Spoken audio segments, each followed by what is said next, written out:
Hello friends, welcome back to our channel. త్వరలో భారతీయ అంతరిక్ష పరిశోధన సంస్థ ఇస్రో నింగిలోకి శాటిలైట్ను పంపనుంది. ఇటీవల వరుస విజయాలతో దూకుడు మీదున్న ఇస్రో మొదటిసారిగా ఎలాన్ మస్క్ చెందిన స్పేస్ ఎక్స్ సంస్థ సాయం తీసుకునేందుకు సిద్ధమవుతోంది. స్పేస్ ఎక్స్ ఫాల్కన్ 9 రాకెట్ సాయంతో భారీ ఉపగ్రహాన్ని నింగిలోకి ప్రవేశపెట్టాలని యోచిస్తోంది. అయితే ఇటీవల పలు దేశాలకు చెందిన శాటిలైట్లను నిర్ణీత కక్షలోకి ప్రవేశపెడుతూ ఇస్రో భారీగానే ఆదాయం ఆర్జిస్తోంది. ఇప్పుడు ఇస్రో భారత్కు చెందిన శాటిలైట్ను స్పేస్లోకి తీసుకువెళ్లేందుకు స్పేస్ ఎక్స్ సంస్థ సాయం కోరుతోంది. ఇస్రో మార్క్ 3 ద్వారా భారీ ఉపగ్రహాలను నింగిలోకి తీసుకువెళుతోంది.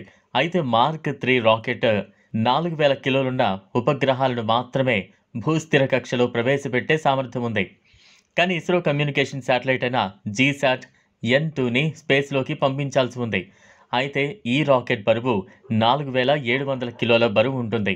అందుకే ఇస్రో స్పేస్ ఎక్స్ కంపెనీ సాయం కోరుతోంది.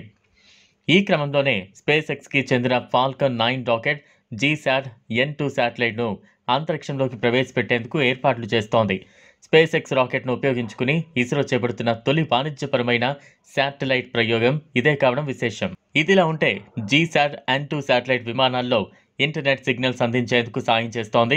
అంతేకాదు భారత్లోని మారుమూల ప్రాంతాలకు సైతం ఇంటర్నెట్ను విస్తరిస్తుంది. ఇదిలా ఉంటే భారతదేశంలో ఇంటర్నెట్, టెలికాం రంగంలోకి ప్రపంచ కుబేరుడు ఎలాన్ మస్క్ రంగప్రవేశం చేసేందుకు సిద్ధమైనట్టు తెలుస్తోంది. ఎలాన్ మస్క్ శాటిలైట్ ఇంటర్నెట్ వ్యవస్థ స్టార్లింక్ సేవలు త్వరలో ఇండియాలో కూడా మొదలయ్యే అవకాశం ఉంది. ఇదే జరిగితే అత్యధిక జనాభా కలిగిన, అత్యధిక సంఖ్యలో ఇంటర్నెట్ వాడుతున్న దేశంలో గేమ్ చేంజర్ అవుతుంది.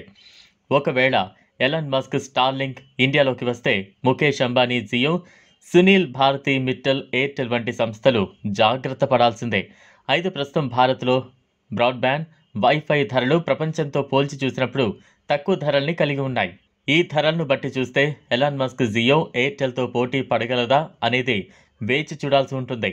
ప్రపంచంలోని అత్యంత సంపన్నుడైన ఎలాన్ మస్క్ తన స్టార్లింక్ శాటిలైట్ వ్యవస్థ ద్వారా హై స్పీడ్ ఇంటర్నెట్ అందిస్తున్నాడు.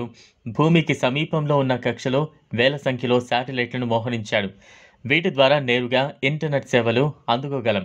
ఎలాంటి వాతావరణ పరిస్థితుల్లో అయినా, ఎడారుల్లో, మహాసముద్రాల్లో, దట్టమైన అడవుల్లో కూడా స్టార్లింక్ ఇంటర్నెట్ సేవల్ని పొందగలం. భారతదేశంలో ఈ సేవల్ని అందించడానికి లైసెన్సుల కోసం అవసరమైన భద్రతాపరమైన అనుమతుల్ని కోరుతున్నట్లు సమాచారం. అధికారులు నిర్దేశించిన షరతులకు అనుగుణంగా అనుమతిని పొందొచ్చని టెలికాం మంత్రి జ్యోతిరాదిత్య సింధియా ఈరోజు చెప్పారు. స్టార్లింక్ గత కొన్నేళ్లుగా భారత్లోకి రంగప్రవేశం చేసేందుకు చూస్తోంది. గత నెలలో న్యూఢిల్లీలో శాటిలైట్ బ్రాడ్బ్యాండ్ కోసం స్పెక్ట్రమ్ వేలం వేయబోమని, అయితే దానిని పరిపాలనా పరంగా అందజేస్తామని చెప్పడంతో స్టార్లింక్ ప్రయత్నాలు ఊపందుకున్నాయి. ఎలాన్ మస్క్ కోరుకున్నది కూడా ఇదే. మరోవైపు భారతీయ దిగ్గజ బిలియనియర్ ముఖేష్ అంబానీ వేలం వేయాలని కోరుతున్నాడు. ఇది ఫ్రెండ్స్ ఇవాల్టి వీడియో. ఈ వీడియో కనుక మీకు నచ్చినట్లయితే లైక్ చేయండి, షేర్ చేయండి, ఛానల్ను సబ్స్క్రైబ్ చేసుకోండి. Thanks for watching.